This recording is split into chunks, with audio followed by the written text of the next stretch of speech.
So in this class, we will study about certain demerits of simple barometer and how those demerits of simple barometer can be overcome by using 14's barometer and aneroid barometer.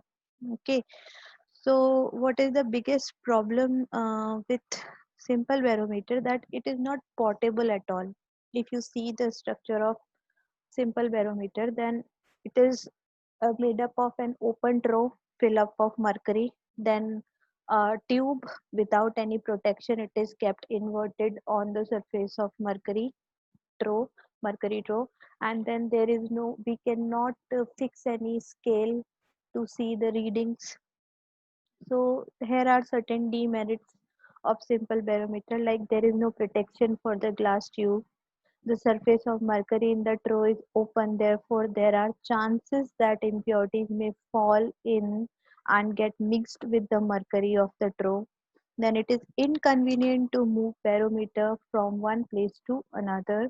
Then a scale cannot be fixed with the tube. So these are certain demerits of simple barometer. So I hope all these demerits are clear. Anybody have any question? So next is 14th barometer. So 14 barometer overcome all the disadvantages which we had discussed in the previous slide. So how 14th barometer forms? So there is a tube, glass tube. It is about 85 centimeter to 90 centimeter long. It has a closed end and one open end, and it is completely filled with mercury. So this tube is kept inverted in a glass vessel having the leather cup which behave as a trough. Then for the protection of entire glass framework, there is a brass case, and there is a screw S at the bottom of this brass case to adjust the mercury level in the this leather cup.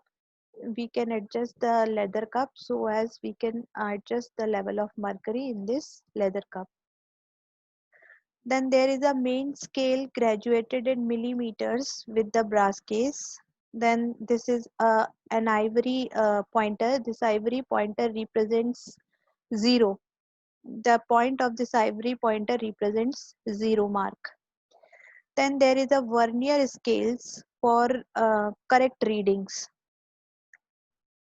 and this vernier scale is again fitted with the screw R. So this, with the help of this screw R, we can move this vernier scale up and down.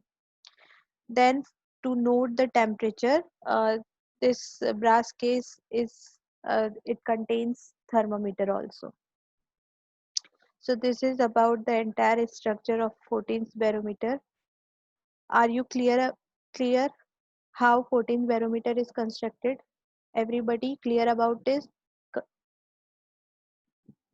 So next point is how we can measure the atmospheric pressure by using a 14th barometer. So as I told you, this ivory pointer's point, it marks 0. So this level of mercury in this leather cup, it always touches this ivory pointer. It shows it this level of the mercury in this leather cup, it coincide with the 0 mark always. Okay, suppose then there is a increase in atmospheric pressure. So when normally this height of mercury in this tube, it takes the barometric height, that is 760 millimeter or 76 centimeter. But suppose there is a increase in atmospheric pressure. So due to that increment of the atmospheric pressure, this level of mercury in the trough, it will goes down. Then this screw is used to again put again apply a pressure on this leather cup so that mercury again coincide with the point 0. So when we apply the pressure using this screw, the mercury level in this tube also increases. Then we note the reading by using this vernier scale and main scale. The readings of vernier scale and main scale is then added and we get the final value of the atmospheric pressure. So to measure the atmospheric pressure, first the level of mercury in leather cup is raised up or lowered down with the help of screw S. So the mercury in the glass vessel just touches the ivory pointer I. The position of mercury level in barometer tube is noted with the help of main scale and vernier scale. The sum of main scale reading and vernier scale reading gives the barometric height. So is it clear how we can measure the atmospheric pressure by using 14th barometer? सो होता क्या है कि ये जो glass chamber है जिसमें leather cup है इसके अंदर मरकरी फिल्ड है इनिशियली ये मरकरी का जो लेवल होता है it touches this ivory pointer that means it coincides the zero mark okay and at that time at the normal pressure normal atmospheric pressure जो level होता है मरकरी का in this tube it touches the mark of 760 millimeter और 76 centimetre ठीक है अब suppose इस पे कोई एक्सटर्नल एटमॉस्फेरिक प्रेशर पड़ रहा है जैसे कि इस पे एक्स्ट्रा एटमॉस्फेरिक प्रेशर जो प्रेशर है उसमें सडन इंक्रीज हो गया तो जब प्रेशर में सडन इंक्रीज हो गया तो वो जो एक्स्ट्रा एटमॉस्फेरिक प्रेशर है वो इस मरकरी लेवल को नीचे कर देगा डाउन कर देगा ये मरकरी लेवल डाउन हो गया and now it is not touching this ivory pointer तो इस टाइम पे ये स्क्रू हेल्प करेगा to move this leather bag up तो जब ये लेदर बैग अप होगा तो जो मरकरी लेवल है it will again touch the ivory pointer और जब ये बैग ऊपर होएगा इस स्क्रू के प्रेशर की वजह से जब ये बैग ऊपर होएगा तो जो मरकरी है इस ट्यूब में भी राइज करेगी and it will cross the mark of 760 mm and it will reach accordingly whatever be the atmospheric pressure wherever wherever this mercury touches this graduated scale those reading we can take by using this vernier scale and this main scale and with the help of these both these scales we will find the value of atmospheric pressure okay clear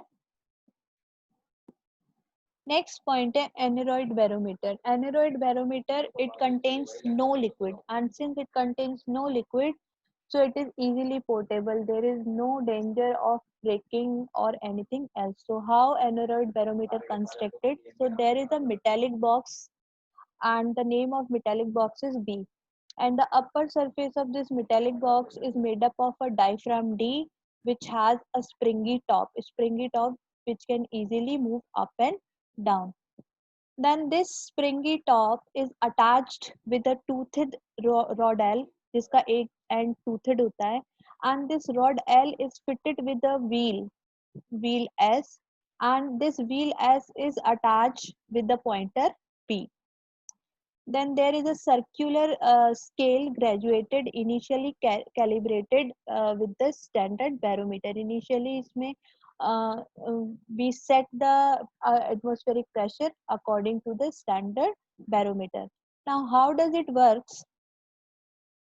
So suppose there is certain increase in the atmospheric pressure. So when there is certain increase in the atmospheric pressure, this diaphragm D will be pushed inward and due to this diaphragm D is pushed inward, the rod L will also get depressed. So when this rod L will get depressed, you can imagine this wheel will start spinning clockwise. And when this wheel will start spinning clockwise, obviously this pointer will be point to toward the right, and accordingly we uh, note the reading in the same manner whenever there is decrease in the atmospheric pressure this diaphragm D will bulges out and when this bulges out this makes this rod L to move up and when this rod L will move up this spin will clock anti-clockwise this wheel will rotate anti-clockwise and this pointer will point toward the left side of this circular scale. That's how this aneroid barometer works. So is it clear the construction and working of aneroid barometer? So to understand aneroid barometer again, तो aneroid barometer के aneroid barometer का जो structure होता है उसमें एक metallic box होता है बी। इस मेटालिक बॉक्स का जो अपर सरफेस होता है ये एक डायफ्राम डी से बना होता है। इस डायफ्राम डी की जो ये अपर वाली मेम्ब्रेन है ये स्प्रिंगी मेम्ब्रेन होती है, ये इजीली डिप्रेस अंदर चली जाती है और इजीली बल्ज आउट हो जाती है with any change in the atmospheric pressure. इस मेम्ब्रेन के ऊपर एक रॉड एल जुड़ी हुई होती है। इस रॉड एल का एक सिरा टूथेड होता है which is fix in the wheel S, और ये जो व्हील एस है वो एक पॉइंटर पी के संग अटैच रहता है। साथ ही में एक सर्कुलर स्केल होता है जिसके ऊपर एक रेंज ऑफ प्रेशर होती है 75 टू 78। इनिशियली ये पूरा सेटअप इनिशियली कैलिब्रेट रहता है नॉर्मल एटमॉस्फेरिक प्रेशर के साथ। अब ये वर्क कैसे करता है एनोराइड बैरोमीटर? तो suppose sudden there is a sudden increase in the atmospheric pressure, तो उस इंक्रीज की वजह से जो एयर का प्रेशर है वो इस मेम्ब्रेन को पुश करता है अंदर की तरफ। और जब ये मेम्ब्रेन अंदर की तरफ पुश होती है तो ऑब्वियसली जो ये रॉड है ये रॉड भी नीचे चली जाएगी, और जब ये रॉड नीचे चली जाएगी तो क्योंकि ये इसके जो टीथ है वो इस व्हील के संग फिक्स्ड है, तो ये जैसे ही रॉड नीचे जाएगी ये व्हील घूमने लगेगा। तो ये व्हील क्लॉकवाइज घूमेगा, और जब ये व्हील क्लॉकवाइज घूमेगा तो ये जो पॉइंटर है जितना ये व्हील घूमा उसके अकॉर्डिंग ये पॉइंटर राइट की तरफ शिफ्ट हो जाएगा और हमें क्लियर रीडिंग दे देगा कि how much increase in the atmospheric pressure. इसका अपोजिट होता है जब there is a decrease in atmospheric pressure. तो जब एटमॉस्फेरिक प्रेशर डिक्रीज होता है तो ये जो मेम्ब्रेन है ये बल्ज आउट करने लगती है। जब ये मेम्ब्रेन बल्ज आउट कर जाती है तो एज अ रिजल्ट ये जो रॉड है ये ऊपर की तरफ शिफ्ट हो जाती है। जब ये रॉड ऊपर की तरफ शिफ्ट हो जाती है तो जो ये जो व्हील है वो एंटी क्लॉकवाइज रोटेट करने लगता है, और जब ये व्हील एंटी क्लॉकवाइज रोटेट करता है तो ये जो पॉइंटर है वो ऑब्वियसली लेफ्ट की साइड पॉइंट करता है, और उतना पॉइंट करता है जितना डिक्रीमेंट है एटमॉस्फेरिक प्रेशर में। ठीक है, क्लियर है अब?